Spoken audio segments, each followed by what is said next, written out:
One.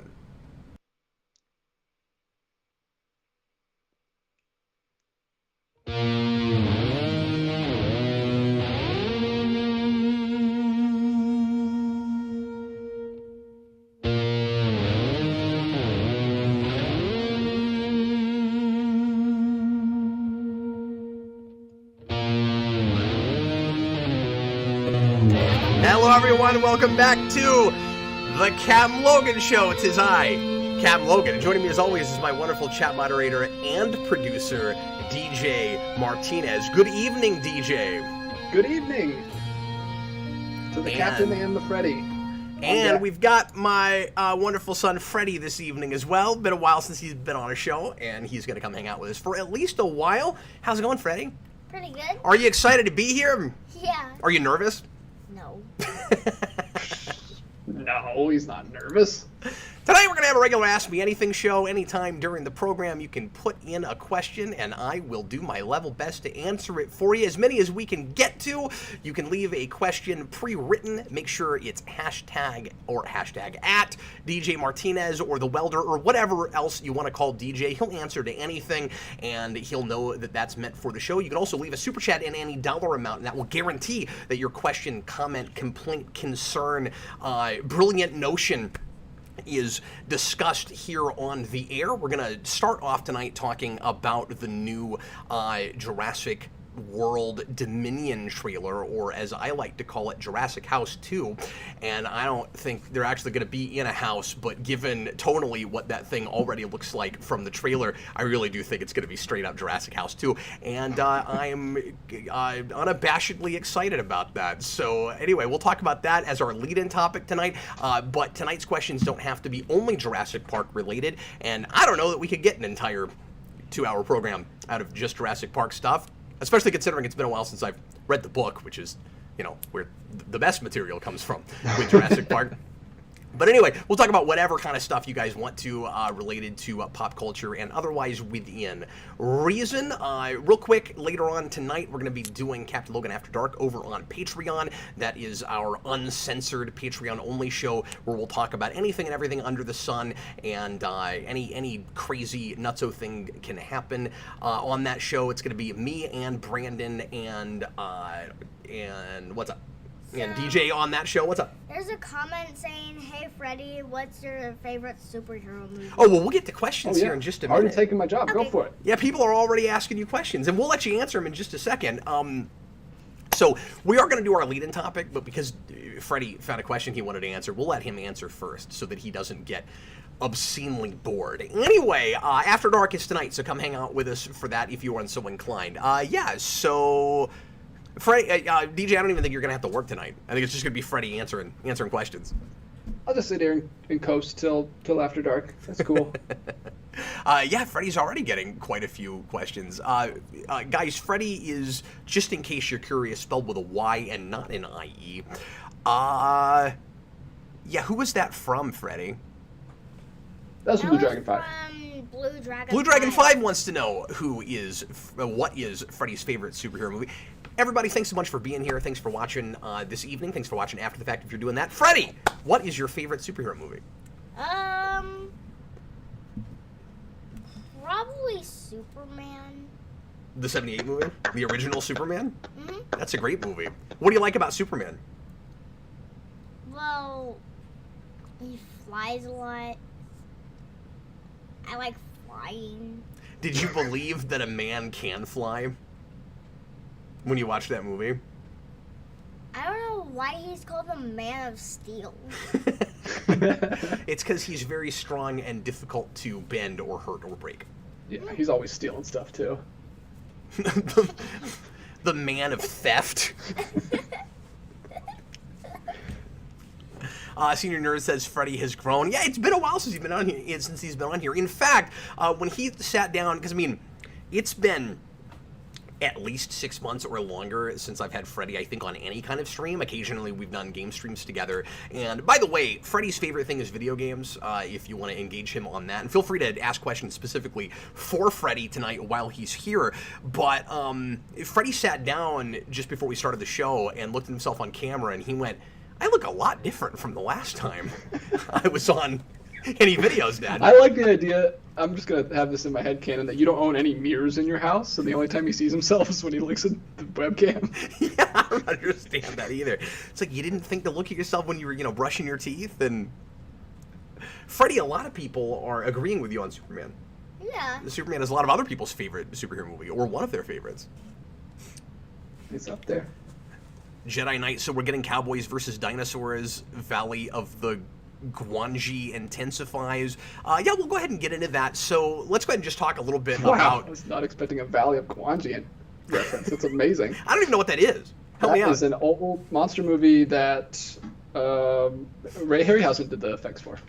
Oh. My wife is a big Harryhausen fan. I just completed my Harryhausen collection. I now own all 15 of his films. Wow. How many of them have you seen? I have seen 13. I haven't seen Valley of Really? Guanji, and I haven't seen Clash of the Titans, but I've seen. I had no idea you were a big fan of that stuff. I was not. Last year, I just really got into it. But I bought those big box sets. They each have 3 of his films, so now I have 9 of them in those sets. And then I did a big Adventure Through November month with Connor, and I watched a bunch of adventure movies that I'd never seen, because it's a genre that I want to have around for my kids to grow up with, but I didn't grow up with it, so I caught up on a lot of those. It was fun. Really cool. Yeah, I've only seen 3 or 4, and it's been a really long time. Like, I watched a couple of those when I was growing up, and I was in a Greek mythology class in high school where we had to watch at least one. It was something that adapted a lot from the Odyssey, but I cannot for the life of me remember what movie it was. Probably Jason and the Argonauts. That's what I was about to say. I thought maybe it was that. Because I know I have seen that. What's up? So Freddie just wants to read the chat. Someone is asking if DJ is an alien. Jedi Knight is DJ an alien? No one is knowing. I don't know why he's asking that. Is it I've only because been it's to my house once. I could have been. Is it just weird that he collects Harryhausen? That makes him an alien? I don't understand. Oh, he retracted it. Maybe it was a mistake. Maybe he was gonna say is DJ $5 an thing. animal, or I don't know.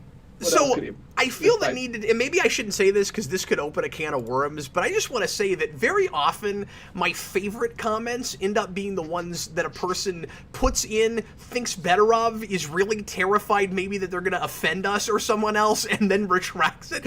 Don't do that. Or maybe, I mean, maybe it's not fair to say don't do that because you might be like, ooh, I don't actually want them to read that on camera.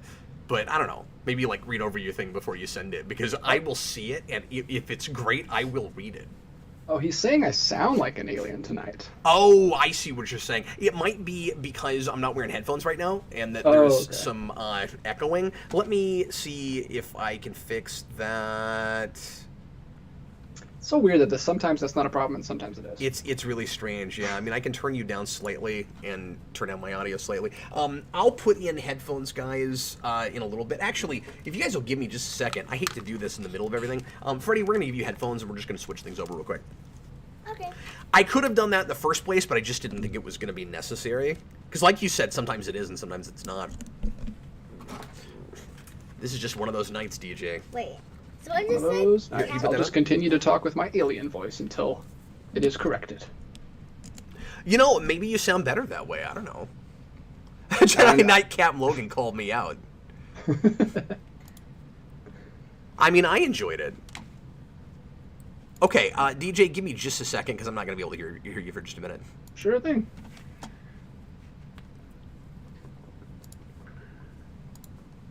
Sorry about the dead air, folks. Give us just a second.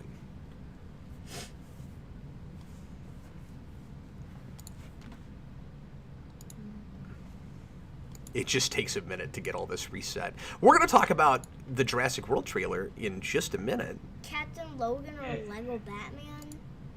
Well, you got to pick between them? How's that work? Who would win in a fight? Oh, who would win in a fight? Oh, it's one of those questions. I think Captain Logan. Is Lego Batman to scale? That's what I was going to say. If he's to scale, I think I'm in pretty good shape. You know, I just walk over, rip his head off, toss it at something, and go, first try. Even if he's not to scale, he's only got like 3 points of articulation. So I was going to say. And if it's the same kind of, I don't know, if he has the same kind of hit points that he would in the Lego Batman video games, you only have to hit him 4 times.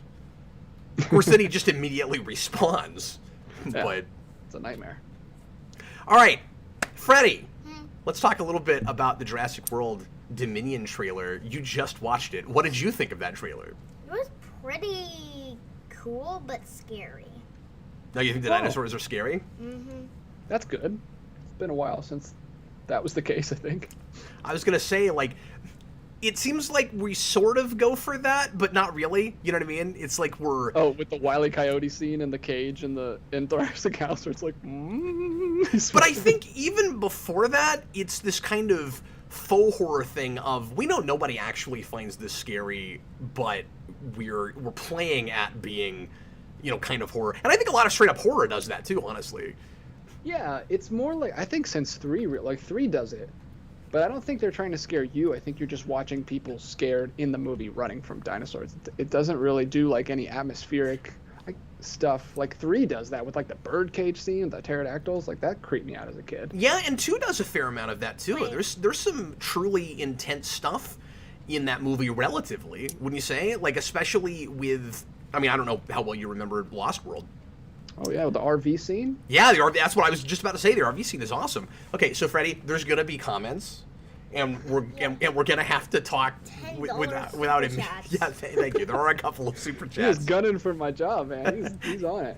He really is. Well, the couple of times, or the few times we've streamed together, he tends to do the same thing, where he keeps me up on the chat. Especially if I'm playing, he'll be like, "Dad, answer this question. It's important." Hey, that's what you need. You need someone like that. Somebody sent it. Honestly, DJ, you should be scared for your job. Seriously. I am. I'm shaking in my dino boots over here. He is coming after you in your dino boots. My dino cowboy boots, as we saw in the trailer. I think at this point, those movies are cartoons for adults that are that more or less know what they are, or if they don't, they're weirdly consistent about that. I don't know. I had this with Jurassic House, and I've talked about this a lot. Jurassic World Fallen Kingdom, which I will always forevermore refer to as Jurassic House. What a terrible title. Yeah, it's really bad. Dominion is fine. That's a little better, yeah. It's maybe a scotch generic, but there's not a million other titles with Dominion. At least it doesn't have dark in the title or something. So that's good, but I mean, there's Jurassic World, Dark World. With, and I've talked about this 1,000 times because I somewhat ironically adore Jurassic House. It's one of my favorite bad movies of all time. It's my favorite bad movie in the last 10 years. And I'll say just real quick, I was really worried, and I still am to some degree, because you don't know just from looking at a trailer what you're actually getting yourself into for sure, but I was really concerned that this new one was going to be kind of too self-aware and realize just how schlocky the last one was and not feel earnest about it anymore, where everybody in the movie plays it straight, but what you're looking at is utter ridiculousness and nonsense. And I don't know, man. That trailer looks like more of the same and exactly the way I want it to. So, like, I'm having a hard time not getting excited about it. I really hope that it is still that kind of earnest thing where I'm not sure the filmmakers realize just how goofy the thing is that they're making. But like I said, it's weirdly cohesive about that. Yeah, Jurassic House was. You don't want the Venom 2 thing where it tries to just steer. Well, I don't know. I hear a lot of people say they liked it because it steered into the crazy, but you've said that you didn't like it. So if they made a crazy Jurassic Park movie, it wouldn't be as fun as if they make a sincere one. I thought that the characters in that movie were a little bit too self-aware, but I also just didn't think it was especially surprising or clever about anything. Like, Jurassic House just kept upping the ante of, wait, you did that? And like, wait, what? That? And I think people had that, and some of this is taste, and a lot of this is based on expectation. Because the majority of people that didn't go to Jurassic House and see that as just a standard regular popcorn movie and just enjoyed it for the spectacle, because there was that crowd. There are the people that didn't seem to realize just how silly that movie was. Me and my wife were the only ones that were laughing in the theater. Everyone else was. I was cracking up. Eric and I were just losing our minds watching that movie. Like, it's this really expensive, like $200 and something million B movie, and nobody else realizes it. Like, that guy's arm gets eaten off. And you're like, ooh, and I'm like, that's hilarious. You know, But they're in a it's a Roger classroom. Corman movie. Like, how do you not know what you're watching? Yeah, they're in a classroom standing on a chair to avoid the lava that's coming in. It's so good. From the title, like the lava encroaches all over the title. You're just like, what am I watching? This looks bat stuff insane. And then But they it was. try to tug on your heartstrings though, with like the Brontosaurus scene and stuff. Like they're taking it so serious. But that's part of what made it so much fun to me. Is like they don't know how silly and insane the thing is that they're making. They treated the Or clone they don't seem reveal, the clone reveal, and like the killing of the old man as like the most dramatic thing you've ever seen. It's really funny. Like, if you're at all with that movie for a little bit and then you realize how off the rails it goes, I totally get why you wouldn't enjoy that and why and also if that's just not what you're there for. Well, because the opening scene was cool with the water dinosaur. Yeah, well, and initially that's not exactly what I'm there for either, but it won me over on the schlock so fast. I was like, okay, I guess that's what it is. And I'm not immediately invested in that world in the same way I would be like an MCU movie or a Star Trek movie or something else. Like, a lot of it is what your investment is in the thing in the first place, right? Like, part of my deal with Last Jedi was I didn't hate Force Awakens, and I was enjoying the direction that was going, even if it was as much of a remake of the original as it was. And I was like, there's some interesting places this could go. And then I got to Last Jedi, and you got Rian Johnson not really wanting to play with the stuff that I was excited about and going in this other direction that not only did I not like, but I also didn't think it made any sense and it wasn't really working. But that wasn't like a crazy schlock fest. The people that really like that movie don't seem to like it ironically like I do Jurassic House. And so that's just, I mean, I don't think that's a good movie, but you know, obviously, I mean, I can respect people that were invested in a different way, is what I'm saying. Like that movie gave them something closer to what they wanted. So if you watch Jurassic World and you had the same thing I did with Force Awakens, where it's like, well, maybe this is a little bit retready and stuff, but there's really interesting potential, and then you felt like the potential was squandered with a cartoon. I totally understand that, but I ended up really loving the cartoon because I just couldn't believe they were even making what they were making, and that the studio let that happen. And so I kind of wanted more of that. What I don't want is a thing that either seems too self-aware about all that and steers into the skid in the wrong way, right? And again, with the Venom thing, that's taste, and some people really liked that steered into the skid the way it did, the sequel, and I just wasn't impressed with the choices. It wasn't funny to me in the way Jurassic House was. But also, Venom is something of a different animal. Even though that first movie is absolutely nuts, and I enjoy some of the nuts with that, I thought that there was every potential to sober up a little bit, and that's really what I wanted. So, yeah, I mean, a lot of it is taste stuff and expectation and all of that. But anyway, I think that movie, just based on the trailer, looks hilarious, and, like I said, exactly what I want from that. And the effects look decent. Most of it. Yeah, that's what they seem to just be coasting on. Is just like, hey, you put dinosaurs in a giant screen in the theater, people will watch it. Like, it's just like, I mean, and it's true. I that's the thing I love. I love dinosaurs. I love seeing dinosaurs on a big screen. That's why I stayed away from the teaser, or they released like the first 10 minutes of the movie or whatever. That was just like dinosaurs in prehistoric times, and I was like, I'm not going to watch that. I didn't watch that either. I want to wait till the theater to see that. Yep. All that these days I never watch the like first 5-10 minutes of something, because I don't want to have that in trailer. I don't love the idea of having that in my head when I sit down to watch a thing. Like, ooh, I'm so excited to see this. And then I sit down and the first 10 minutes is a thing I've seen already, and I've been thinking about noodling all this time. And then now, minute 11, I haven't seen this before. Like, I don't know. I don't really want that. Like, Seth MacFarlane just released the first few minutes of the first episode of season 3 for the Orville as kind of an apology to the fans for having to put that off a few more months. I respect putting it off if it needs that, even though it's been this long. And it's frustrating because I was really excited about getting it in March. But, I mean, if it's not done, it's not done. I've always... Man, you've got plenty of Star Trek to watch until then. Dad? Shh. Yes. There's a super chat. There are several super chats, and we always just let them come in, and then when we're done with the lead-in topic, we start answering them.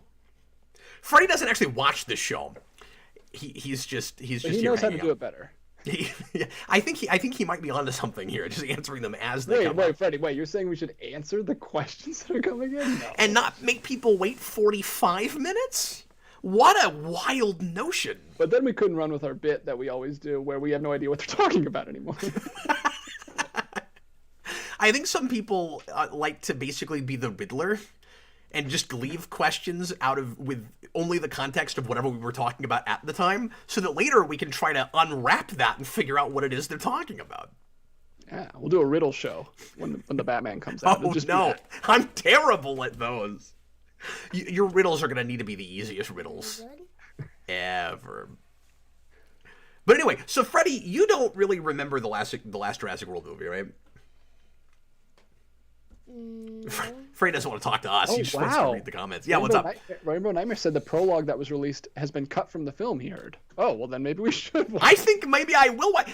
That is so bizarre. I'm so excited about this movie.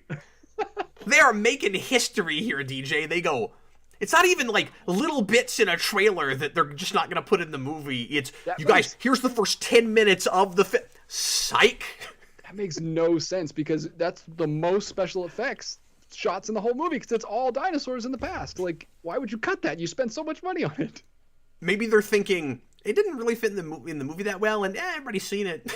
That's amazing. That's why they released it. Maybe they're like, oh, we're going to cut this. Let's just release it as a teaser.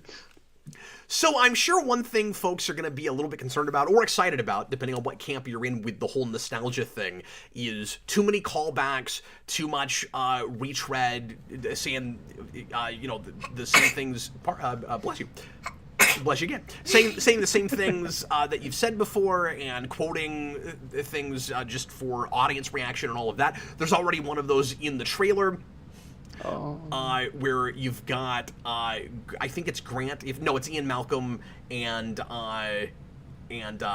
what's his face, Owen, saying a classic line from the first movie at the same time, and I'm expecting some of that. Obviously, I hope that it's not just one of the movies all over again, although or like too much of a hodgepodge of everything.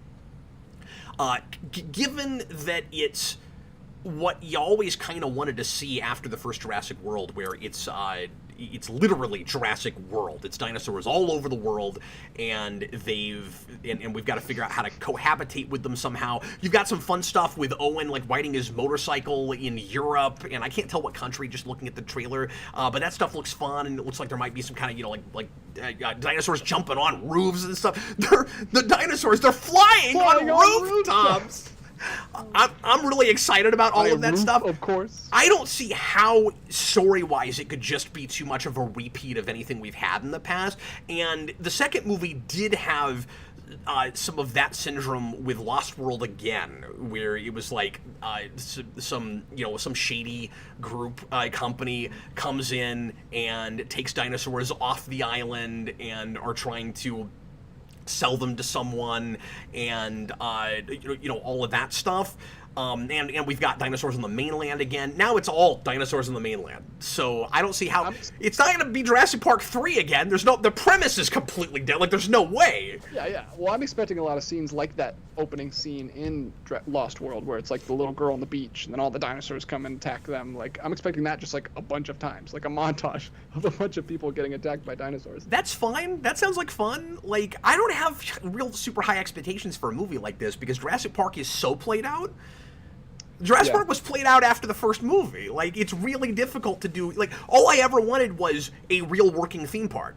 We got that in Jurassic World, and it was just a soft remake of the original, and we didn't learn any lessons we learned 20 years before that with the original. And exactly the same thing happened, except this time the park got to run for a while first. Okay, this time it's like... This time it's mixed dinosaurs, Cap. Well, yeah, that's true. But this time it's boring dinosaurs that don't look cool and aren't interesting. This time it's... Frey, don't worry about the comments. We're going to finish this section, and then we'll start answering comments, okay? But with... And thanks for being patient with us. I just got to finish this opening segment. But with... Look, I tried to engage you. You just wanted to read. Okay? Oh. I mean, reading's good. You can read. Kids these days, they just want to read. All they want to do is read. Yeah, what is that? I don't understand this generation. So, anyway. But what's fun about this premise is we've made our bed and now we have to lie in it, right? It's like these are the consequences for our stupid actions of not just once but constantly trying to bring dinosaurs back to life and use them for our own means and playing God and all of that. Like we played God and this is the potential beginning of a dystopia. Or maybe we win at the end and we finally eradicate all the dinosaurs because we don't have that stupid clone girl there to press a button to let them all out. They're alive like she me. could come back. Oh no, she is coming back, and I'm very curious to see what they do with her. Does she have dino powers? I hope so. Well, you remember what I said with the... I keep wanting to say the first one. This is only the second movie in the Jurassic House franchise. No, in Jurassic House, I said there's this scene where she starts like staring at the camera like this. Her last shot, I really thought her eyes were gonna like turn dinosaur or something, like go Velociraptor. She's part person, part Indoraptor, part Indominus Rex, and part raptor. And part raptor. DJ, No, there's... It's so ridiculous. It's so ridiculous. unfortunate that they finally are doing a Jurassic World movie and they've already used the title twice. That's a good point. Yeah, it's hilarious. And what's really funny is it's sort of like the Dark Knight trilogy, where you have Dark Knight twice, but it's the Dark Knight trilogy. This is Jurassic World all 3 times, but the Jurassic World didn't really have anything to do with the second movie at all as a title. This movie really should just be called Jurassic World : Jurassic World, which when you were trying to come up with a silly title for the thumbnail, I almost sent you that, and I worried that it wasn't clear what the joke was, or that it was maybe, I don't want to say too cerebral, but like... Cerebral of a parody joke. You know, it's like when Plinkett said Star Trek to Star Trek with 2009. But anyway... Well, that's what it should be. At least there's a verb in there. I guess you could... Park is a verb. The Jurassic Park. It's about a... Jurassic parking? So, obviously I have questions, and I had this at the end of the last one where I'm like, what's up? Well, when are we gonna do our stream? What are we doing? We're streaming right now. Unfortunately, this is the stream. Our video game It's a stream. little disappointing. Well, we're not going to play video games right now. Freddie is very excited about doing more video game streams, and we just haven't had time to take care of the girls and stuff. You didn't think that was going to happen during the show, did you? No. You're just really impatient about it right now. What are we going to play when we do a video game stream again? That Ghostbusters game. Oh, that's right. We talked about that. So I gave the kids the remastered version of the Ghostbusters video game on Switch for Christmas last year, and Freddie was trying to play through it, but he got stuck on one particular ghost, and I haven't had a chance to go back and help him get past that ghost. So he wants to stream just so we can get past that. What, the fisherman ghost? Yeah. In the hotel? Yeah. In the Sedgwick? Upstairs. Upstairs in the Sedgwick? Mm-hmm. So yeah, anyway, so we got to do that. But yeah, I'll finish this up real quick. We do have one super chat about this topic, so Okay, I'll cool. ask that in a second. We'll get to that in a second. But anyway, that movie, I've got questions, and this was a big thing that I was wondering about at the end of the last one, of course, is how many years after, and maybe this is information that we have and I just haven't looked into it because I haven't been following production on this. I want to be surprised. I'm hoping it's so insane that I'll enjoy it more if I don't know very much. I looked at the trailer, but like that's all I want to do. But anyway, it's like how much farther, how much longer after does this take place? Because there's a lot more dinosaurs than they let out of those cages in that house, DJ. They don't all fit in a house anymore. And there's multiple Velociraptors, and Blue seems to have had a baby Blue. Somehow. Blow your horn. And Yeah. and they're making the big deal like if life finds a way. I'm like, in Well, this dinosaurs produce generation. asexually. We've always known that, Cap. Oh. Wait, is that... I didn't watch the trailer. But there are no... Here's the thing, though. But the way they were... Sorry. The way they were able to reproduce in the original movie was... there's frog DNA that allows them to switch sexes at will, and so they can copulate that way and make more dinosaurs. Is there another Velociraptor I don't know about? I thought Blue was the only one. I thought Blue was the only one that they got. I mean, maybe what we're going to find out is that there's other dinosaurs that got out some other way, or that... There's always another park somewhere. There's always a secondary island that they didn't if not a park, a another like test base or something. Yeah. But they had, because there's Site B with Lost World, but we had the DNA from the dinosaurs. You remember at the end of the last movie that what's his face, the doctor guy from the original, who it's hilarious that he's still alive because he dies in the book and he's made it all the way this far. I forget his name. Right? Wu, I think, I can't remember. Anyway, Wu, yeah. I haven't thought about this in a while, but he. I think he got his hands on some stuff. I know they destroyed a vial of blood at the end of that last movie, but I think he still got some stuff. Maybe, I forget. But like, did more dinosaurs get created and they got out? And dinosaurs got together and had more dinosaurs. And what is this? 20 years later? Like, what is happening? Who? I didn't watch. I saw a little bit up until I got the screen cap of the Raptors, but I wasn't listening. Is that little girl that's with them supposed to be their daughter, or is it someone else? I'm not sure. I don't remember a little girl. I must not have been watching close enough. There was a girl with Bryce Dallas Howard and Chris Pratt. I don't know if it was just like maybe it was Clone Girl. Or something. Was it Clone Girl? I don't know. Maybe so. Maybe I didn't know. Because she's supposed to be in this movie, but I didn't notice her right off in the. I watched the trailer a couple times, and one was on my tiny phone. So. Okay. Jurassic World Dino Thunder. Yeah. Yeah. Let's just have that. Another thing I'm hoping, but I mean, there's a part of me that wants that to make no sense. Because one of the things that's so much fun about Jurassic House is just pointing out all the stuff that's insane and can't work, and that's a lot of what I enjoy about that movie. So, like, I actually don't need it to work if it's fun that it doesn't. That's where my standards are with this. But I'm also hoping that they're keeping under their hats, and I'm sure I'm not the only person that has this, that Sam Jackson is back with a robot arm, finally. That, like, that whole ridiculous thing that almost happened in a sequel will finally actually really happen, and I don't think we can discount that. I think there's every chance that we still see Sam Jackson show back up with a robot arm. But he was just like a computer guy. Why would they bring him back? I don't care. I want that to happen. Blue Dragon 5 and Thomas Lowe says the girl is they're alive like me. It is Clone Girl. Yeah, it's Clone Girl. Yeah, I saw her. Man, she's aged. I guess that happens. All right. Sean Kelling, if you're watching Camp Cretaceous, which I couldn't stomach, I watched 2 episodes of that, and no. It's revealed there's another island with dinosaurs besides the original and I'm sorry, So you said Sonar, but that's not the name of it. No, I can't remember the name of it. And Nublar. It's Isla Sorna. Sorna. It's always more islands, guys. Yeah. Anyway. All right, so the super chat from Adrian Reina Martinez says, 99 super chat. Thank you. Thank you very much. What's up?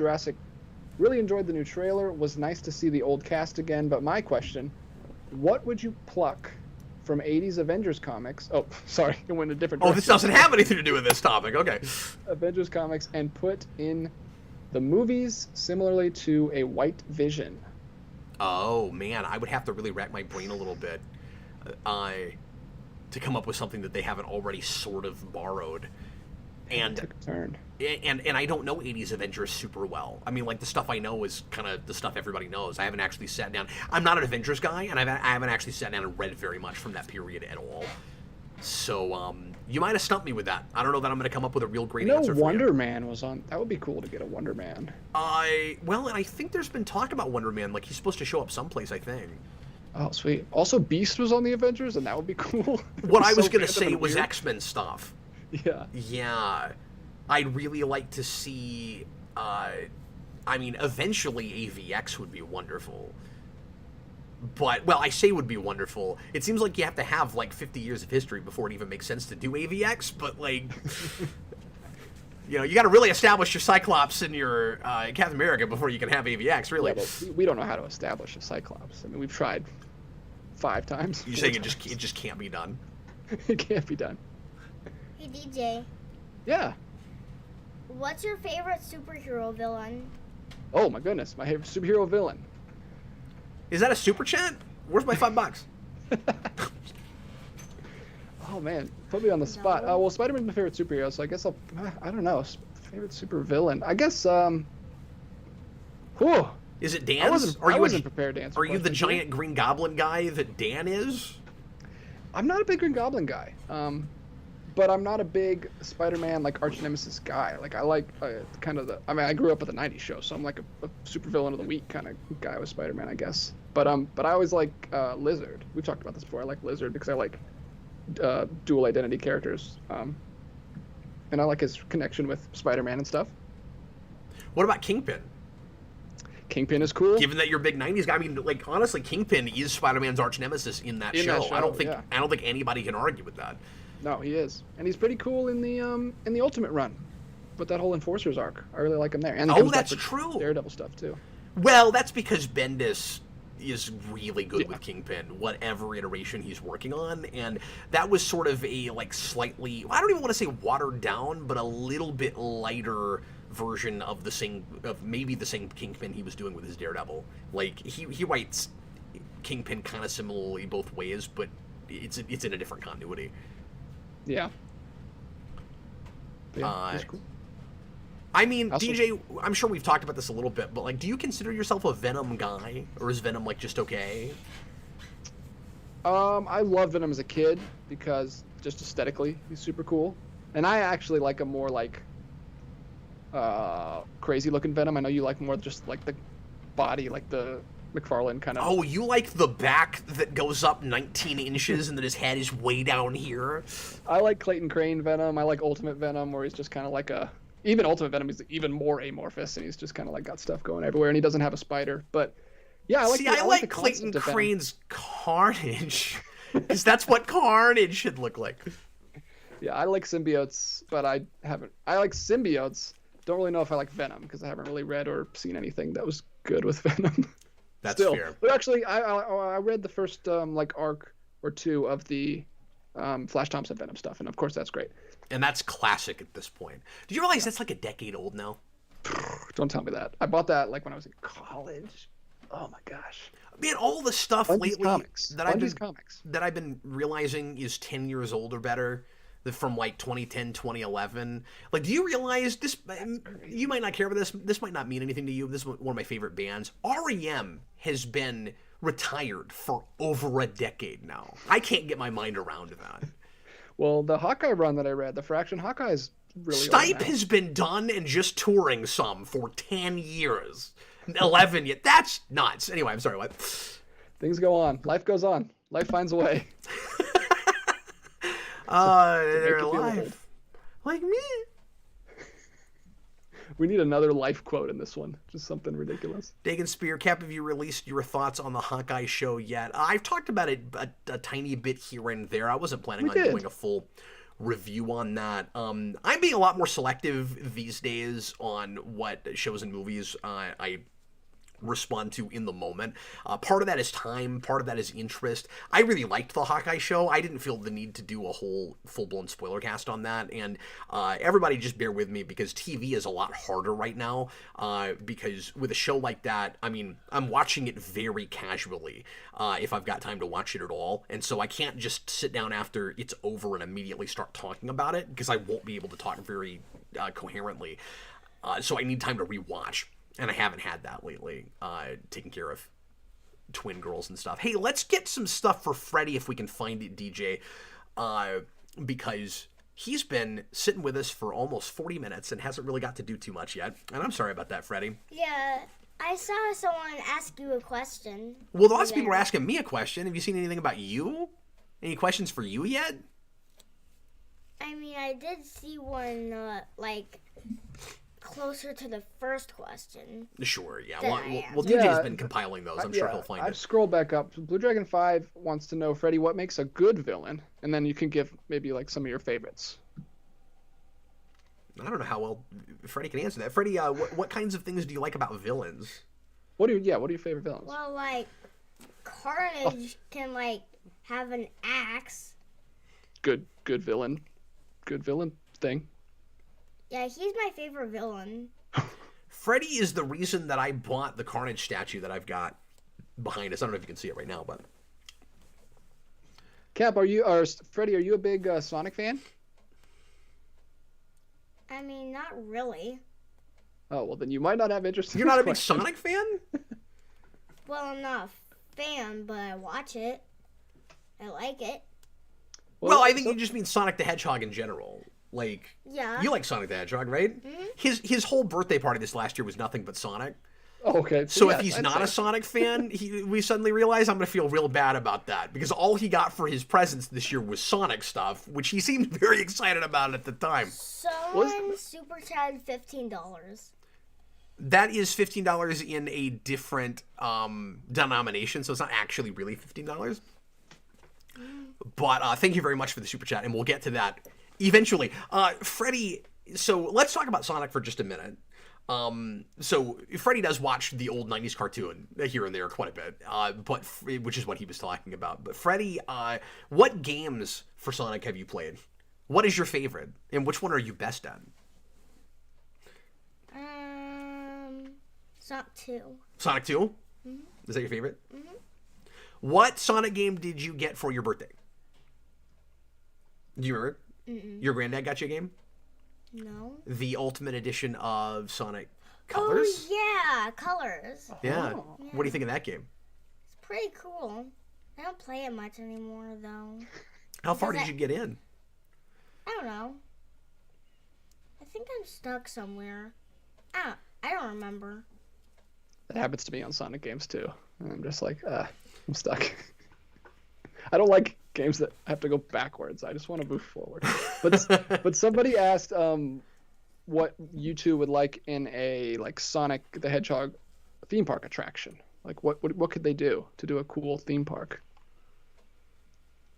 I Or at least feel or like just an attraction. I feel like it's hard to get away from roller coasters Yeah, with which I don't Sonic, like right? roller coasters. And I'm not a big fan of roller coasters anymore either. When I was a kid, I liked them more. But I mean, I don't know how you don't just have a lot of loop-de-loops and coasters based on different zones, maybe one based on several zones that all go in a row. I mean, I think that could be really cool. I could see doing the kind of ride where there's a big screen in front of you and you're sitting in seats, and it's the kind of thing that moves a lot, that creates the illusion that you're on a coaster, but it's actually all in front of a screen.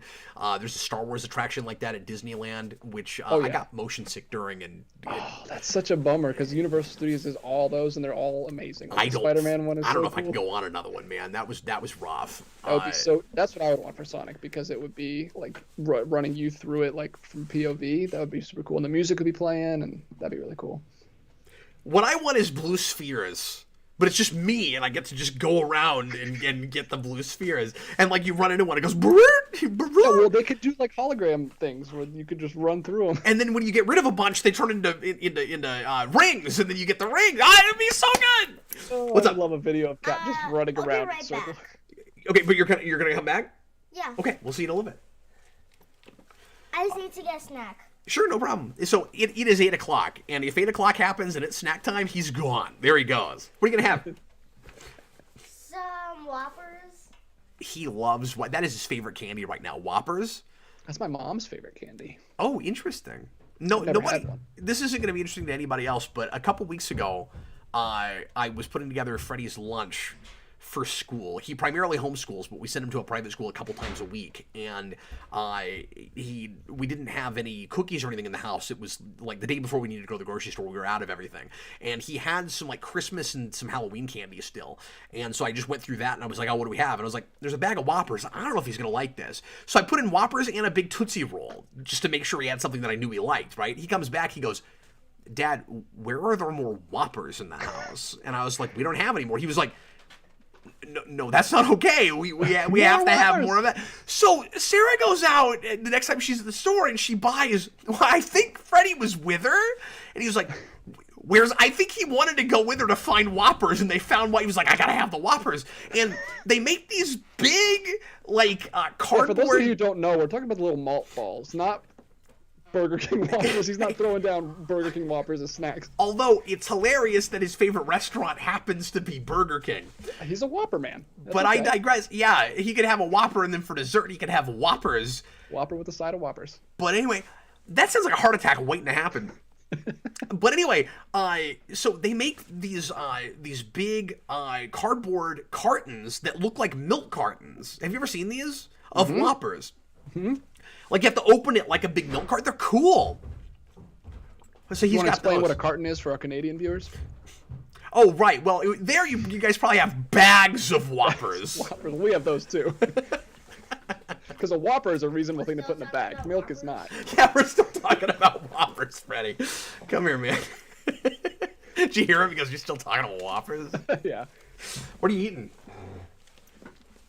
He's got Whoppers. I love how he just critiques our show so openly. It's like, It's great. I don't know if that's talking the about way those are Whoppers. supposed to go on, but you put those on however you want to. television. Anyway, well, let's go ahead and move on. I know there's a bunch of super chats, so let's see what folks want to talk about. Try to front load the Freddy ones if possible, or anything that makes sense for Freddy to jump in on, just because I feel bad about how long he's been sitting here. Freddy, you've been super awesome and patient, and I hope you've been having fun listening to us, but I want Freddy to get to be involved a little bit as well. Yeah, I'll look through the super chats. I don't know if there's anything that makes sense for that, but really quick, Daniel Davis asked specifically to Freddy a pre-written scary. So, what is the scariest thing you've ever seen, Freddy? Well, that's kind of broad. I don't know if it means TV or the movies or empty just. Whopper bag. It's horrifying. What's the scariest thing you've ever seen, Freddy? Jason's scaring me. He's going like, boo! And I'm like, ah! I hate when he does that.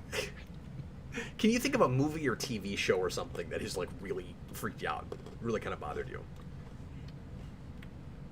Because I know you've had that with a couple things where you're like, that was too much.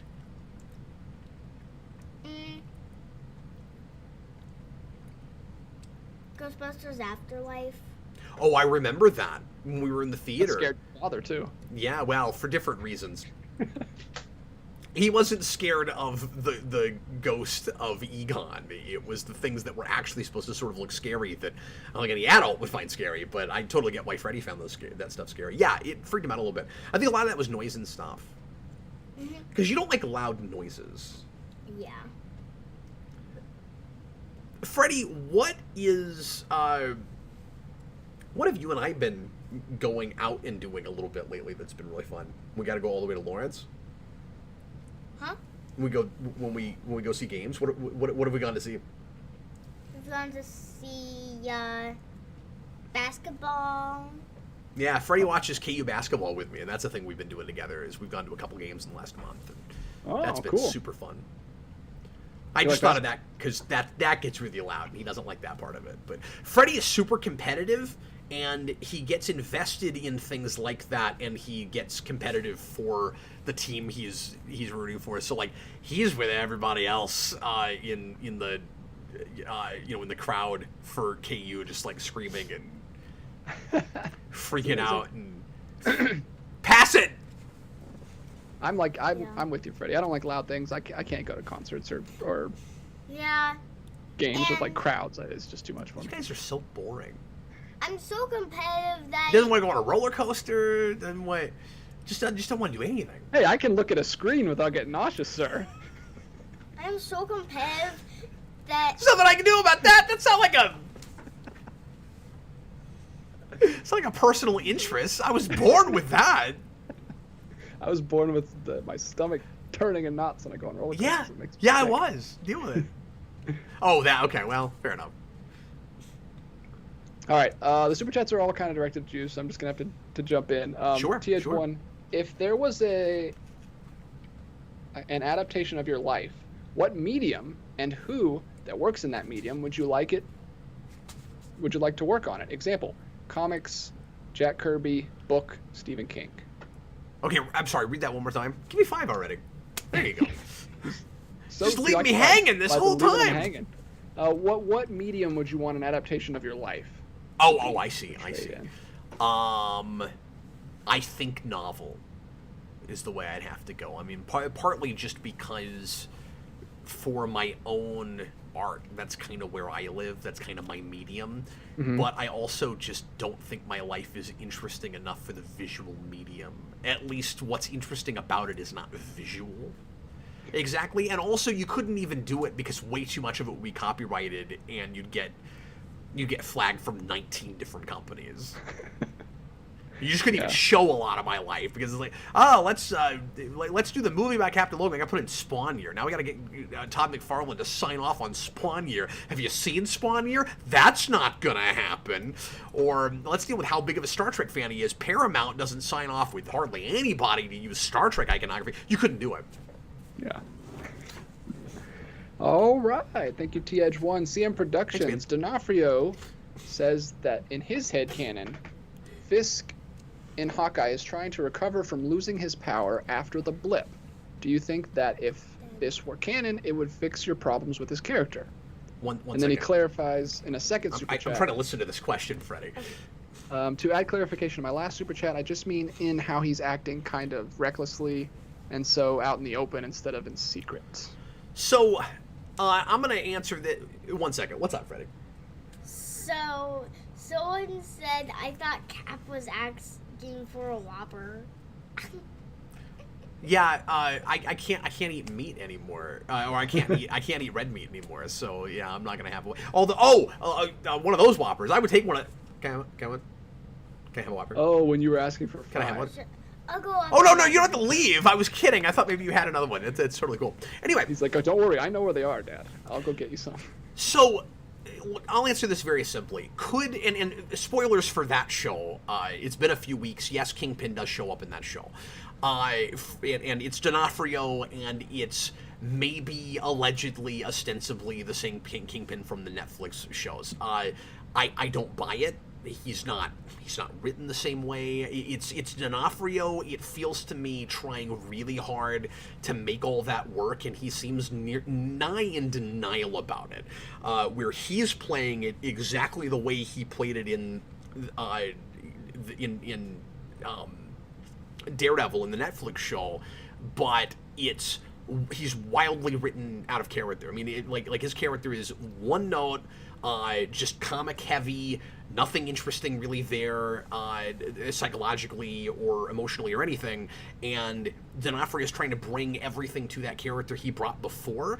It's like watching somebody who played a brilliant character reprising that character in an episode of Power Rangers. Like, that's how it watches. It's like if someone who played one of the best MCU villains, I don't know, maybe Michael Keaton as Vulture, came back in like a Morbius movie or something. Well, we haven't seen what that is yet, and I still don't think he's going to be on screen for more than 25 seconds. But what's up?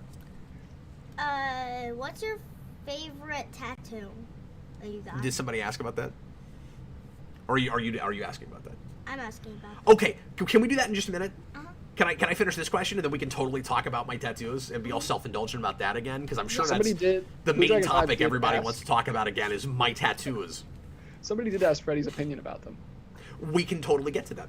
Let me finish this real quick, because too many of these questions are just not one or two sentence responses, and even if they are, I'm not good at giving those. So anyway, That's not what we do here. I really liked that show overall. I thought that last episode, just like most of the Netflix shows so far, the Disney Plus Marvel shows so far, did not fully stick the landing, and particularly with the Kingpin thing. It did with the relationship between the two Hawkeyes. That's all wonderful, and is ultimately what I most care about. So it even has that over WandaVision for me, where that whole arc works character-wise all the way through. I love those two together. It's wonderful. But with Kingpin, he just reads like a completely different character, and like they don't understand that guy and they don't know how to write him, and it felt like just a fan service kind of thing. Could you retroactively give us some reason that he's acting out of character and that he's got superpowers now and all of that? Sure, absolutely. But why not take the care to make it clear that you're doing that intentionally in the first place? Because what it watches like, for me, is a confused mess. You have an actor who thinks he's playing the same character. You have a show that has no idea if it's the same character or not, or just doesn't know how to write that. And there's presumably he's going to come back later on, even though they make you think if you don't know what they're adapting from, that he's dead. Apparently, they adapted from a thing where he just got blinded, and that's what's supposed to happen with that, is that he's going to be blind now, and we'll see him again later on.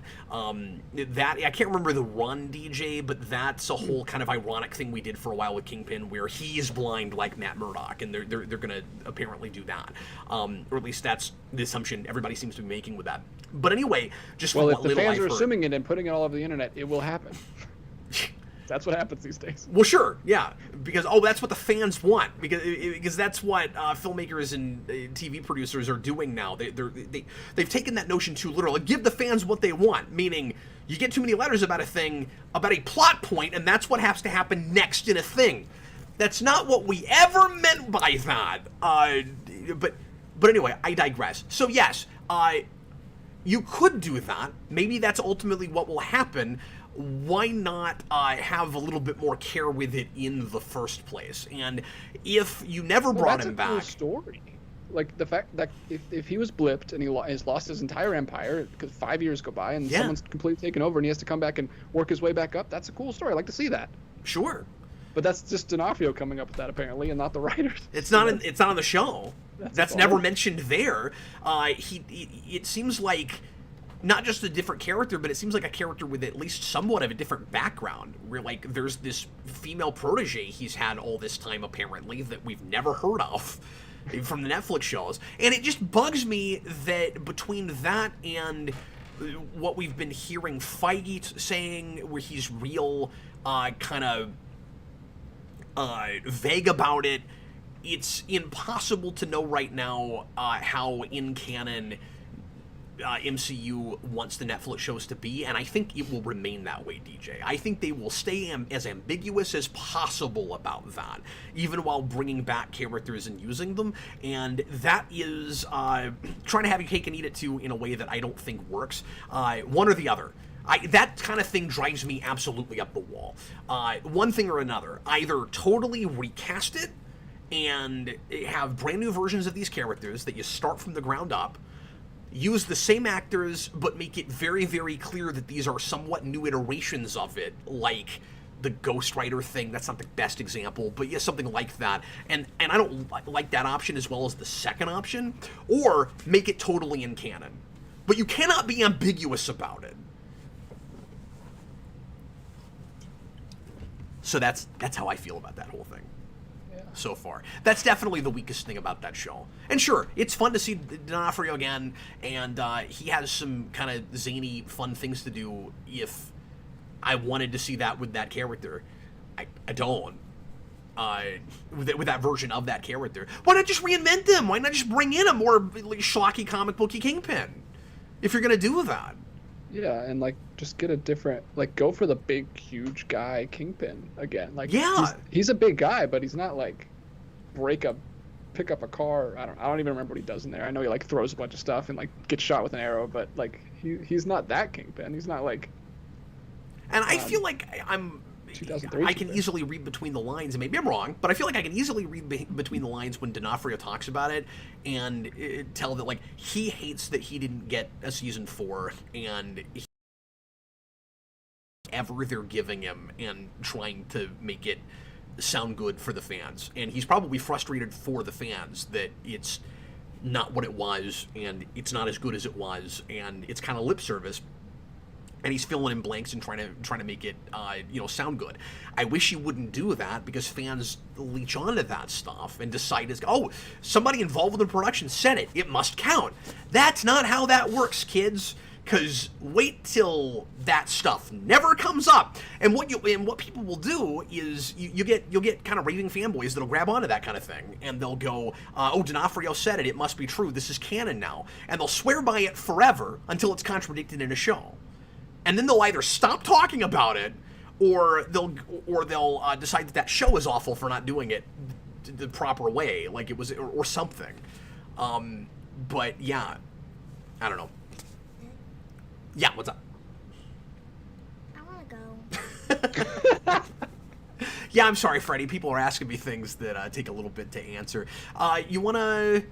Did you see anything else that might be Freddy worthy? The only other thing I saw. Well, was we were going to talk about the tattoo thing. Yeah. What do you think about Freddy's tattoos? I mean, Well, Cap's Freddy doesn't tattoos. have any tattoos, and it'll be a long time if ever. Do you like them? You think they're cool? Yeah. Did you answer my question about your tattoo? Not quite yet. We were going to talk to you first. Oh.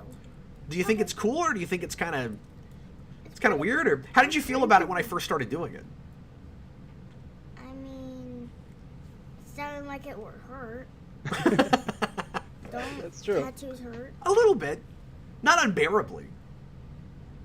It's definitely a thing I was able to put up with enough that I've gotten more. Mm. My favorite is definitely my Knight's tattoo, Oh. because it's the most complex one, and the one that, you know, had to be most designed and all of that. It just got, I guess we're back to tattoo time with Cap again, but DJ, it actually got touched up last night, and it even looks better than it did. I had to go in for one more session and get some touch-ups and stuff, and I'll show it to you again real quick. I didn't think you'd be able to... Whoa, save it for after dark, when Cap pops his shirt off. Show us I didn't think you'd be able to tell too much of the difference, but it is now a little darker in places. Wow. It's got a little bit more shadow work. There's some bits that he filled in. He is a perfectionist, absolutely, and had me go back with no extra charge just to clean it up and do a little bit more lighting effects and things on it, and it looks even better than it did, and I'm super, super excited about it. So really, really happy with it. That's crazy. What do you think the coolest one is? I think I agree with you. I mean, that's definitely the most complex one. I am about to get another one, and it will be almost that complex. On his face. Not on my face. That's the joke my wife always makes. Starts on his neck, creeps up. It's like a dragon. It's gonna be cool. She always, I'm just Chakotay from Voyager. She always goes for the forehead joke. Yes. She's like, yeah, you're gonna get one on your forehead. I'm like, Sarah, don't joke about that. Like, one of these days, just because I'm angry, I'm gonna do it. The best. Just to mess with her, you get a tattoo on your forehead. You got the last laugh. Told you. I don't have to see it. You have to see it, Sarah. I don't even have to look at it. I don't even look at mirrors. I only see my face when we do live shows. In his house, there's no mirrors in the cafe. This is the closest you get to a mirror. Hey, Freddy, anything else you want to talk about before you get going? Thanks for hanging out with us so long. Did you have fun? Yeah. Did you have fun talking to everybody? Yeah, it was good to see you, man. I had fun playing Power Rangers with you too the other day. Yeah, we did the board game. Speaking of, quick segue, buddies. I'm going to be doing a live stream on Saturday playing more of the Power Rangers board game. And come in and hang out with me, because I'll take random questions about whatever while I'm doing that too. It'll be partly a Q&A show and partly me playing solo Power Rangers. There's a new solo mode for that game that I want to try out, which is part of why I want to stream. And I don't know what Rangers I'm using and how complicated and difficult I'm going to make the game yet. But I want to see if there's maybe a tiny tad bit of interest in that, because I miss playing and I've got a lot of new stuff I haven't even had a chance to try out much yet, and it is a fun game to play by yourself. So I'm gonna do some of that on Saturday night, real late, 10 o'clock again. So pop in and hang out with me if you're so inclined. Even if you don't know anything about that game, I will show you how it works if you're interested. You want to see it, and even if you don't plan on ever playing it, never getting it, it is a fun thing to look at, I think. And it's kind of like watching somebody play video games, which people do these days. So you might enjoy watching me play that. Anyway, I'm gonna do that on Saturday. Just one more question. What's up? So, can I play video games down here? Down here? Mm-hmm. Well, you'd have to keep the sound off. Is the only thing. You should probably go play upstairs, because then you'd be able to play with the sound on, and we won't hear you mashing buttons. Well, if Jason says I can play his tablet, then I don't have to, like... Have sound? That's okay if you want to come back down. You just want to listen to the rest of the show? Is that what you're thinking? Yeah. You won't hear DJ is the only thing. I know. Because you won't have headphones on. Unless you sit back here where everybody can see you just playing video games and you're not actually talking to us. Which you're welcome to do that too if you want to. Yeah. Do you want to just stay on camera? Yeah. Playing video games? Uh-huh. But can I have the It's the closest to streaming he's going to get today. Can I have the headphones on while I'm playing? Yep. Okay. All right, well, we'll see in a little bit. And then if you want to keep talking with us, you can. Yeah. He's not right leaving, back. folks. He's just not going to pay as much attention to me. He just wants, he wants to listen to us as a background track while he's playing. I do makes that. sense. I've So- done that for 10 years. That's true. Cap. Well, going on 11. All right. Now, just when you talk to the video talks back now. I know, it's so weird. Austin says that all the time. He's like, it's really surreal because I was watching you for so many years and now I'm in videos. And there have been videos that I've done with Austin where I'll talk for a long time and he'll never jump in and I'm worried I'm talking over him. And he's like, no, I forgot I was in a video. Just watching, just like old times. Do you have a Starry Night Batman? I do. Isn't that cool? That's amazing. Yeah, I got that from my dad a few years ago for my birthday. That's pretty cool. That's pretty cool. I like that. My wife likes that painting a lot. Oh, also, if you're wondering, that is indeed a giant Velociraptor on my couch behind me. Of course it is. Baby blue. He's got to get a baby blue. Let's see. John Kelling, the best forehead tattoo to get would just be the word forehead. Just so everyone is clear what the tattoo is. Well, that would be inherently a 60s Batman tattoo. You just label everything. Forehead, nose. That's a very small tattoo. Chin, neck. Oh, get neck as a neck tattoo. That's amazing. If you're Batman, it would be bat neck, bat cheek. But then I don't see how you have a secret identity. I don't know. Well, you just get beard tattooed on your face. And then you grow one over it. It's such an irony. Yeah, it's only for you. You can't see it, but you know it's there. What are you playing? Like cancer. Geometry Dash.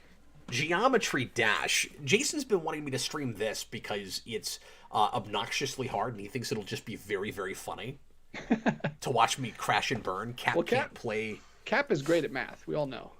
Well, that's not a game where you have to do math. Is it just like a shape thing? It's like it's Tetris what do you call that? It's not an endless runner. What do you call that? Oh, interesting. Yeah. What a weird name for that.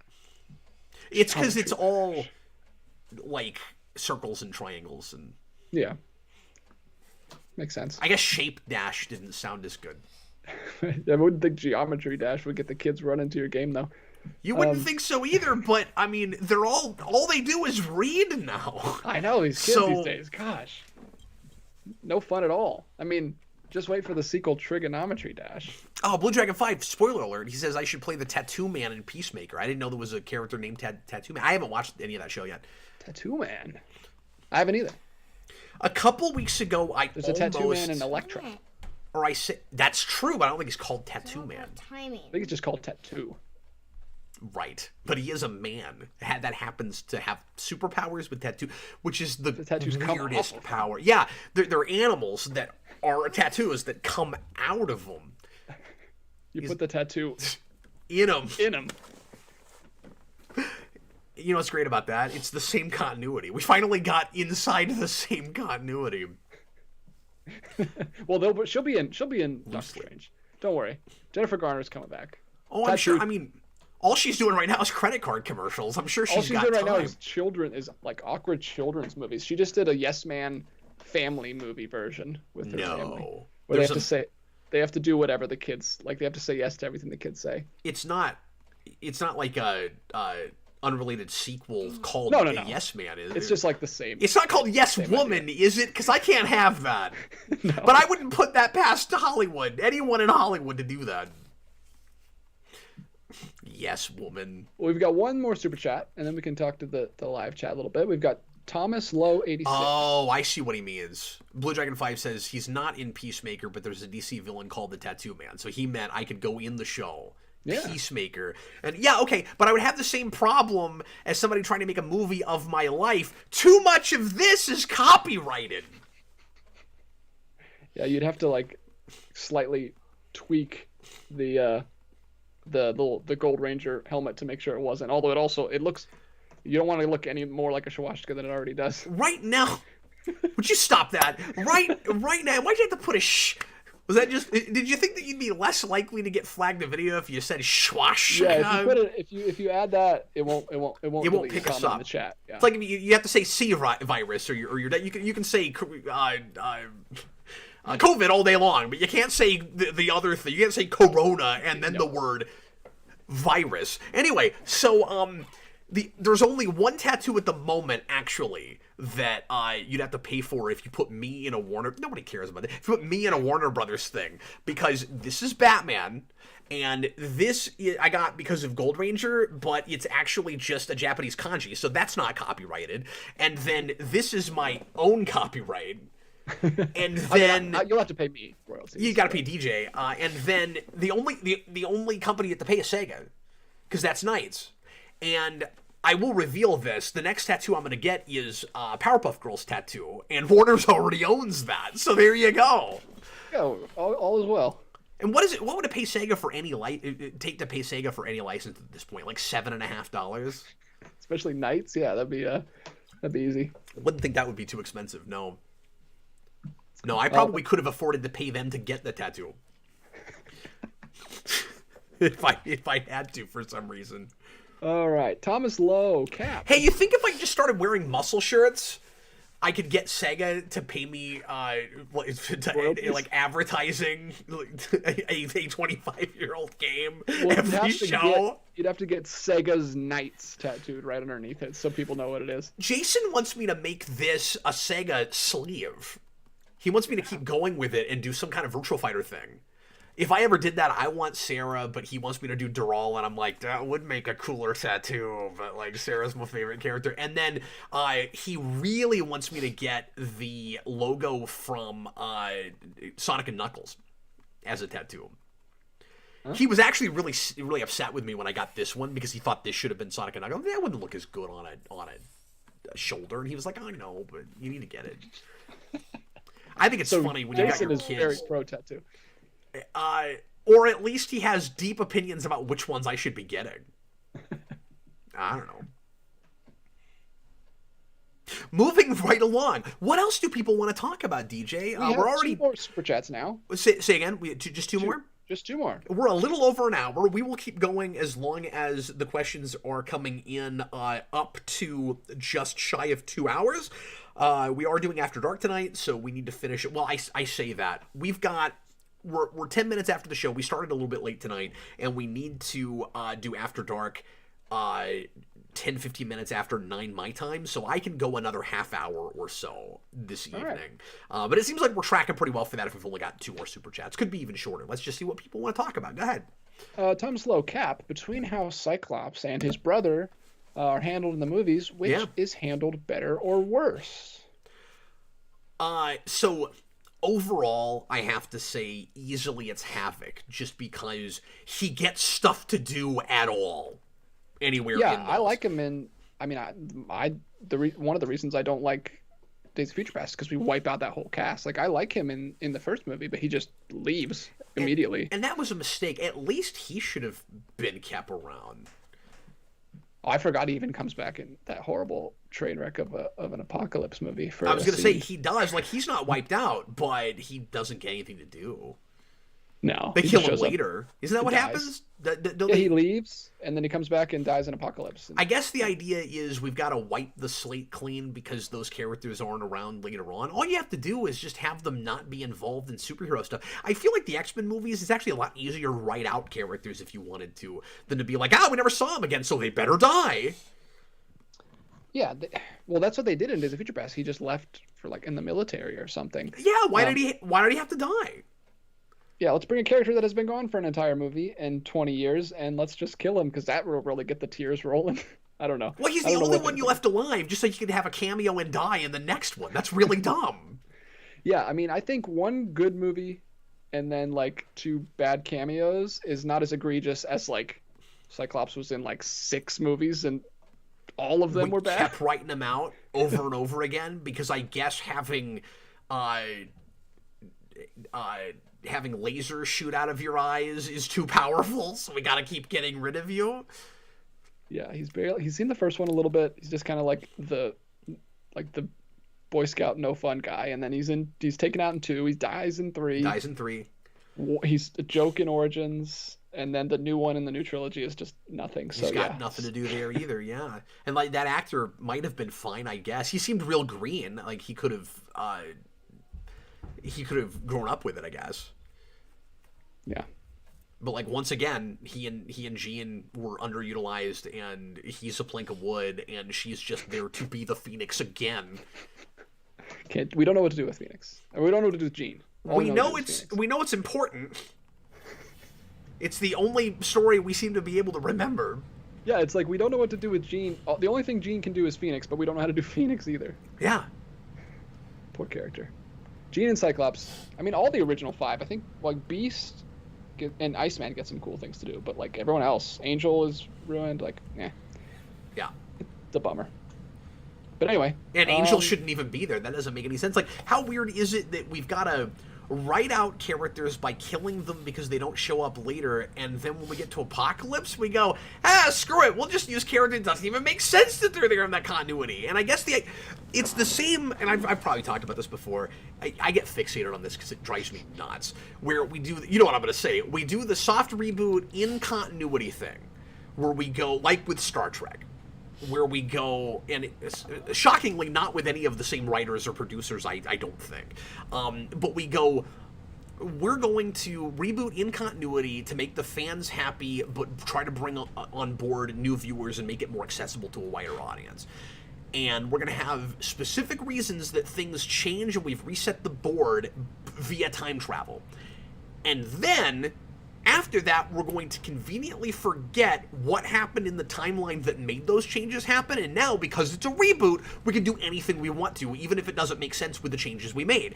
And I'm over here going, then why didn't you just make it a reboot in the first place? Because you don't care about the fans that you were apparently trying to satiate by having it in the original continuity. And what makes it seem kind of cynical is you only cared about them for the sake of the movie, where you needed them in case they were the only people that showed up that still cared about your franchise, right? And then you're hoping that you'll get a new audience. And then when that's successful, you go, good, we got that new audience, and those people aren't going to care that Khan had, for instance, a completely different motivation originally than he has in Star Trek Into Darkness, but had to have been the same character because nothing changed back in the 90s, and he's a completely different ethnicity, and he's got a completely different kind of way of acting and speaking and everything. But our new audience isn't going to care, and who cares about those Star Trek people? They didn't make up more than a certain, a small percentage of our audience in the first place. That sucks. That's not cool. And we did exactly the same thing with X-Men. Except I don't understand why that happened, because Bryan Singer did a really good job in Days of Future Past of keeping all the continuity stuff together, and he was soft rebooting himself. It'd be like if Gene Roddenberry came back and soft rebooted in Star Trek 09, but then didn't care in Darkness about the continuity anymore. That's nuts! Well, he lost his mind before he did Apocalypse. And that is this evening's rant. All right, 5590 ERS. Let's talk about Batman. Do you prefer a younger Batman, like in Year One, or an older Batman, like DCEU Batman? Ooh, I like them both. It kind of just depends on the situation. I guess, the iteration. I guess I have to say younger Batman overall, just because the idea of older Batman, who's, gruff and hardened and having a difficult time keeping his, morality in check and stuff, doesn't inherently appeal to me as much as it seems to some other fans. Like, I'm not a giant Dark Knight Returns guy. I like that book a lot. I think it's a wonderful piece of art. It's not really my Batman. So, I like elderly Bruce Wayne and Batman Beyond, but I wouldn't watch that show just for that. Like, you gotta have the Terry McGinnis of it all. That's interesting in contrast to Terry McGinnis. Like, I think the Dark Knight Returns Batman is interesting in comparison to Carrie Kelly. So, I guess I have to say a younger one, because that's prequel material or origin material that I've seen done several times to really wonderful effect, where it seems like there's just some really meaty stories that's easy to tell during that period. You know, when he's super wet behind the ears, still trying to find himself, still inventing himself. It's an interesting coming of age story to see a guy who's that presumably broken try to retain his humanity and still become as godlike of a human being as he can in order to achieve the goals he's achieving. The guy who can't possibly achieve those goals anymore but is still doing everything he can to do it is interesting. But I guess the reason that is for me, because I never really thought about this. Thanks for asking that question. That's great. I guess the reason that is for me is because I find the younger Bruce Wayne, when he's starting out, to be weirdly a character that I can kind of look up to. Like, I've had people before say, Cap, how do you find Batman a relatable character? Like, he's an archetype that I can see why you would strive for some of his ability or heroism and that kind of thing, but like, how could you possibly find him a relatable character, somebody that you see some of yourself in? And I think the really driven guy who's trying to make something of himself more than he is what I find relatable about Batman. And that happens closer to the age that I've been more of my life so far. So, I mean, maybe I will find elderly Batman more relatable when I'm older.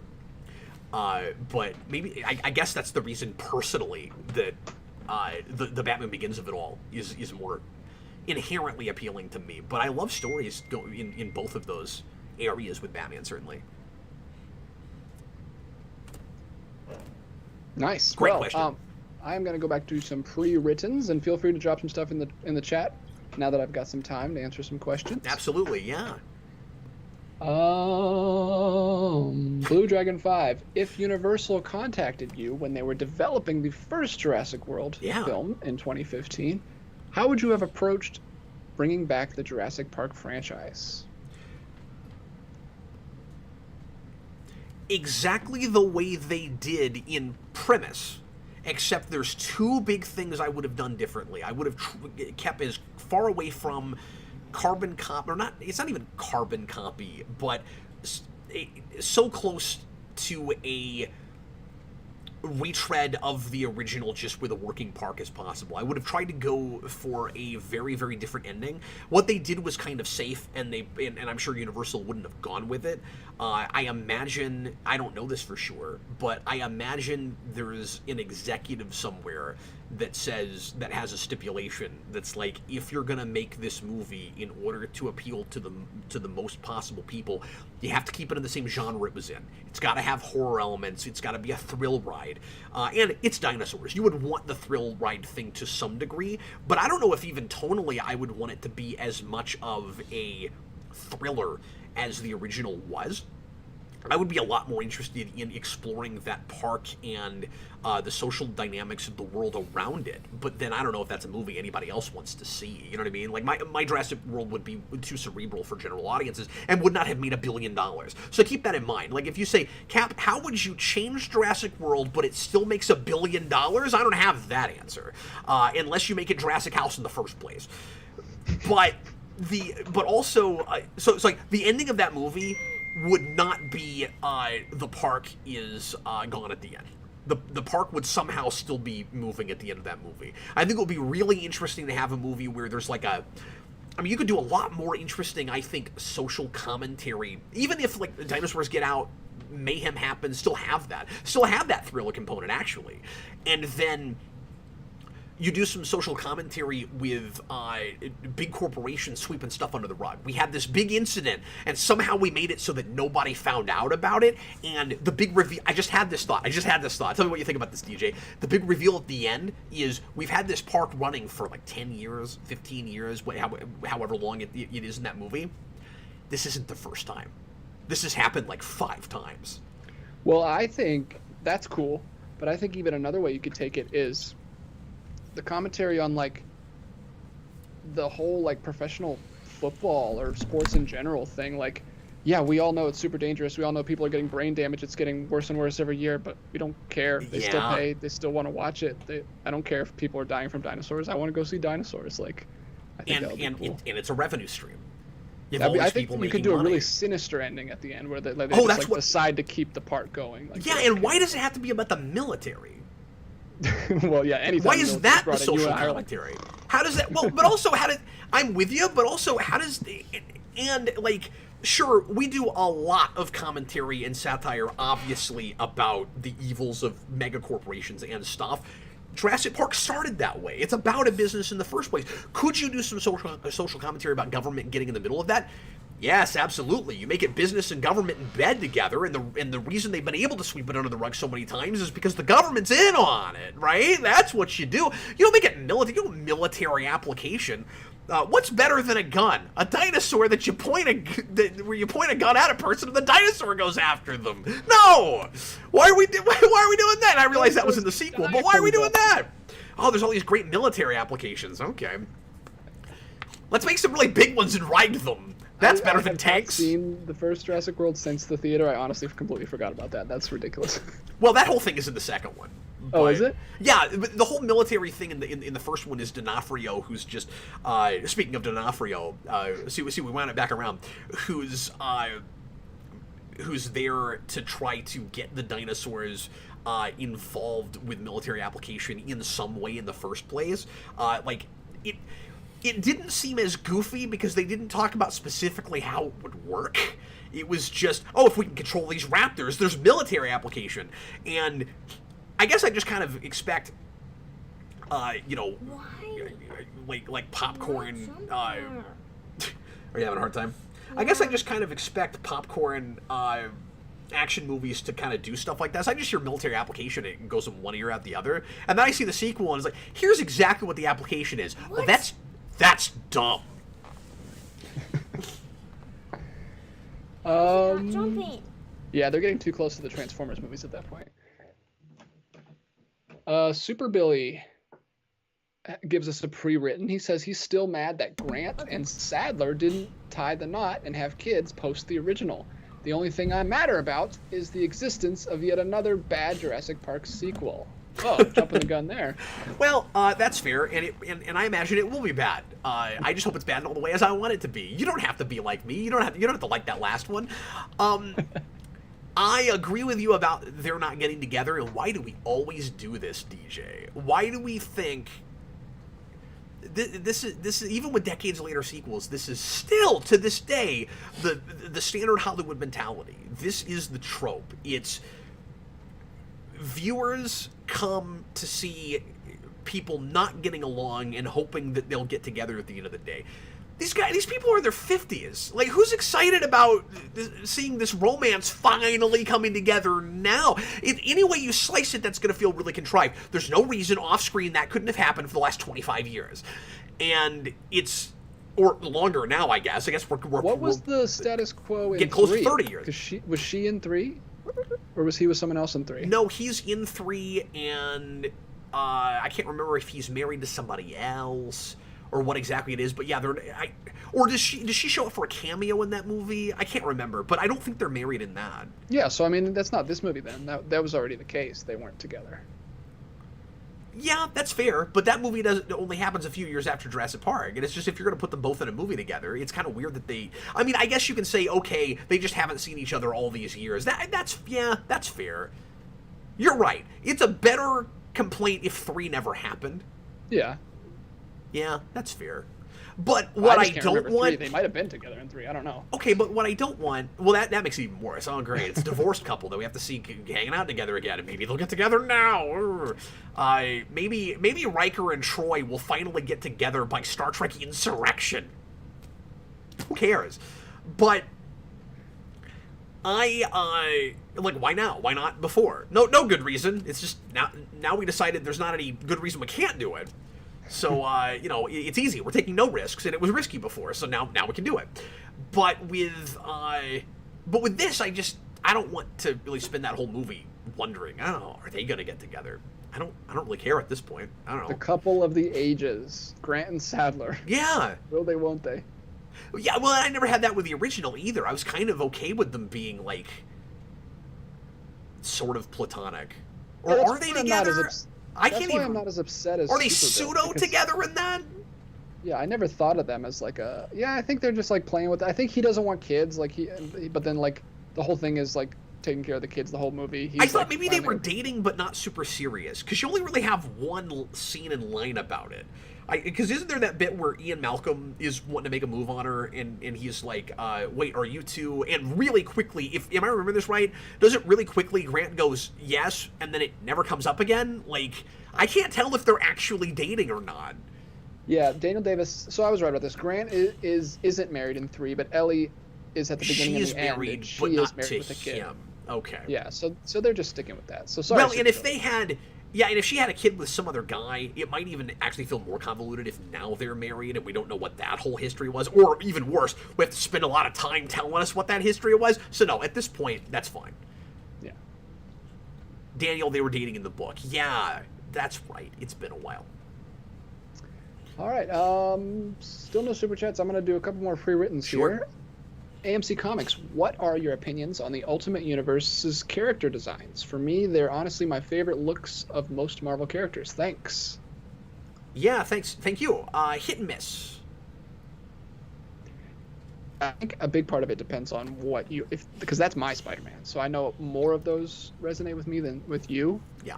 I know I said I grew up with the 90s show, but like very, very rarely. I didn't have TV, so it was like a few episodes here and there. It wasn't like I knew everything about it.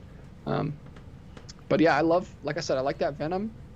I don't prefer that Green Goblin over the other Green Goblin, but I do like a monster goblin. I really dislike that goblin myself. But I mean, I've already established I like lizards, so I like Sure. when characters turn into monsters because I'm a Jekyll Hyde guy. But yeah. But I can't tell how much of his intellect he still has, and like, I don't know. Some of the issue with that is just the way the monster form is handled, not just the look of it. But yeah, I don't really love the look of it either. Yeah, and I actually prefer the Electro, the blue Electro. The Oh, one sure. with Yeah, fair electricity enough. instead of like the weird, stupid, like pentagram face thing. And I'm not a giant Ultimate guy. I mean, I've read through, of course, quite a bit of Spider-Man now, but only once, and I don't remember a lot of designs jumping out at me as, like, the best definitive versions of any of those characters. There's some fine alternate versions. And then there's a lot of stuff that's just pretty much the same once they branch out into a larger Ultimate universe where they start bringing, like, Ultimate Daredevil's just Daredevil. I mean, there's not really much of a difference. Oh yeah, he does just say Ultimate Universe. He doesn't just say Spider-Man. So yeah, I like he says the Ultimate X-Men. Universe in general. I never cared for the X-Men designs as much until we relaunched with new number ones around Miles Morales' new Ultimate Spider-Man, and then I liked the look of X-Men quite a bit more. They've got some cool costumes in that. Well, what I like about them is that they're wearing matching suits again in the blue and gold. I don't like my X-Men to be just like, hey, we're a team, but we all went to a different fashion designer. We all have different colors. I like it when they look like a team. So that's what I say. I'm not saying those costumes are super cool or anything, but I just like the team look. Didn't they go for like the kind of the black movie costumes some in Ultimate? They're Or like am I a thinking of navy. something They're like a else? navy blue and gold in the first run anyway. I don't know where they went. I never read thought that looked a great. few runs. Like I don't mind matching X-Men suits. I just didn't like that particular version, if memory serves. But you get like the Whedon run that had those now iconic costumes that they tried to use in one of the movies, and Yeah, I didn't like that. That was where they were wearing like the black. I don't like that art in general of that run. oh, okay, fair enough. Okay, what else we got? We got one from Hot Soup. Hot A super Soup. chat. Super Greetings. chat from Hot Soup. Hot Soup wants to know: have you seen Catwoman Hunted yet? And if so, any thoughts on it? Is that animated movie? I didn't realize that was out yet. No, I've not seen that yet. Eric and I aren't reviewing those together anymore, and so I haven't been keeping track as hard of those releases, and I'm behind on a couple. I haven't watched that Justice Society movie yet either, so I will try to watch that, and if I have thoughts, I will try to make a video, but I'm not promising videos on every one of those now. Again, mostly because of time and stuff, and I'm just kind of in a place with where my life is right now, where I want to do content, and I want to talk about stuff. I want to review things. I want to do fun live shows and stuff. But I don't feel the need to comment on everything anymore right when it comes out. I still want to eventually review every superhero movie ever made in some form or another, finally. But I don't have to talk about everything the week it comes out anymore. So I'm kind of picking and choosing these days based a lot more on just what I feel like talking about. And I think that's more fun for everybody, honestly. If it becomes obligatory, I try to make it as unobligatory as possible, but not to put too fine a point on it, but we've talked about this a lot lately, and I talked about this especially in my midlife crisis video, that I am not liking as much new as I used to, and so I kind of want to wait and see if something is, like, if I really don't like it, if it's, like, interesting to talk about why I don't like it, or if I loved it, if it's interesting to talk about why I loved it, or a thing that I'm going to talk about regardless because I just care too much about it. And there are definitely things that fall in that category. Like Sonic 2, no matter what that looks like, I will do a review on it when it comes out because I'm irrationally excited for that movie, and I shouldn't be, and I know I'm getting my hopes up for that, but I want to see that, and if it's, regardless of whether it's mediocre, great, or terrible, I will definitely do a video on that. Same thing with Jurassic World. So I mean, yeah, there's stuff that I feel it's obligatory for me, where I have to talk about it no matter what it is. But I might need to talk about Jurassic World with you, because oh boy, I'm going to introduce myself to all that stuff while I introduce my kids to it. Having like a second chance. I'm not trying to pressure you, but it's a big blind spot for you, man. Like, I honestly think you'll appreciate DC on the whole more when you go through that stuff. Mm. But yeah, I'm not a big Future guy, though. So that could take me out. Neither were most of the people that watched that show when it was first on, and it turned everybody around. That's the genius of that show, is it wasn't a premise that anybody liked or wanted to have happen, including the people who made it, which is why it's as good as it is. Because that was, I can't remember who, but it was some Warner's exec goes to Bruce Timm or one of those guys in a parking lot, if memory serves, and the story was offhandedly, hey, here's a crazy idea. Why don't you do Batman of the Future? That's a horrible idea. Yeah, I think it'll work. Do it. They just had to. Spider-Man's doing it. Let's do it. Everybody was skeptical, and then it turned out great. That's cool. Oh, apparently something weird happened with the stream. Well, we weren't talking about anything interesting anyway. Yeah, just Batman. I don't like Batman. Stop it!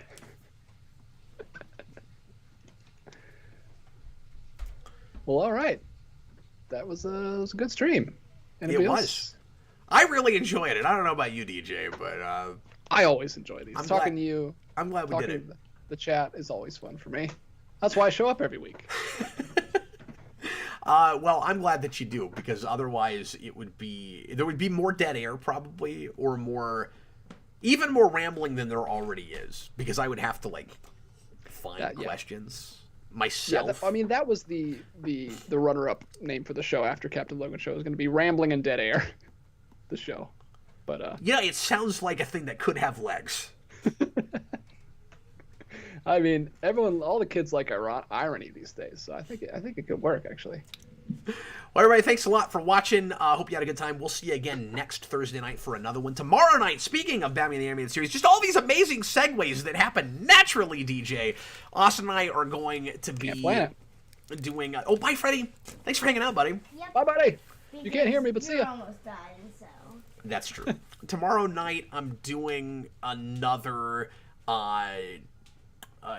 series of commentaries on a superhero cartoon, Batman the Animated Series, with Austin. We're going to do another little mini marathon, and you guys get to help us pick some of the episodes. We've already gotten a lot of requests, and we're only taking 4 more beyond the couple that were requested by somebody on Patreon. So that's why we're doing that particular stream. Somebody asked us to review a couple Batman the Animated Series episodes. We're like, we'll do it as commentaries instead, and tack some more on as a marathon. So if you want to put in a nomination, feel free to do that in the social media post I made a couple days ago on the community tab on YouTube. And then Saturday night, for the 5 people that will care, I'm going to do some more Power Rangers Heroes of the Grid. I haven't played that on camera in a while, and I've just been itching to find a little bit of time to do that. I miss it, and I played with DJ last week, and I introduced him to the game, and I'm really anchoring to play again. So, let me make a little bit of content and also indulge myself with that. So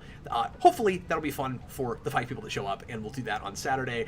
And then next week I'm playing stuff by ear. We'll see what happens. I'm hoping to get back to some more streams maybe during the week if I have the time. This week was impossible. I had to get my whole house set up to get bug bombed. It was kind of crazy. That's all I've been doing the last 3 days, really. So I'm past that now. In a couple weeks, they have to come back and do it again. It's like like 3 times in a row, a couple times a week. But most everything's put away now, so I wanted to spend all my time on that, which is nice. So anyway, hopefully Crypto Freak's back next week, and requests and some other stuff. And off-the-cuff rewind as soon as I can get back to it. And again, sorry I don't have time to write right now. It's just impossible. And I'm also doing a writing meeting with my writing group next week, so I don't know how much I'll have time to. I just thought of that. I'm like, I don't know how much time I'll have to stream, but I'll do a little bit if I'm able to. So anyway, thanks a lot for watching, guys. Sure appreciate you. See you again real soon. And Captain Logan After Dark in just 10 or 15 minutes if you want to keep hanging out with us. Brandon should be here any minute. We'll do that around 9:10, 9:15, and at least an hour of topics brought by us. I'm going to talk about a crazy thing from my past that I'm not sure I've discussed much on camera. And if I have, it's been a good long time, so I want to bring it up again for no reason other than I thought of that today, and I thought it might be an interesting thing to bring up. What that is will be slightly revealed in the title of tonight's show, so if you're on Patreon, you'll see that as soon as I put up the link for it. Patreon.com/Geekvolution for just $2. You can come in and hang out with us for that show or watch it after the fact. We do that twice a month, and hope to see you there. Thanks for watching. I'm looking forward to it. It's going to be great. It is. I am sure. Anyway, I was Captain Logan. This was DJ Martinez. Bye, guys. See you later, everybody.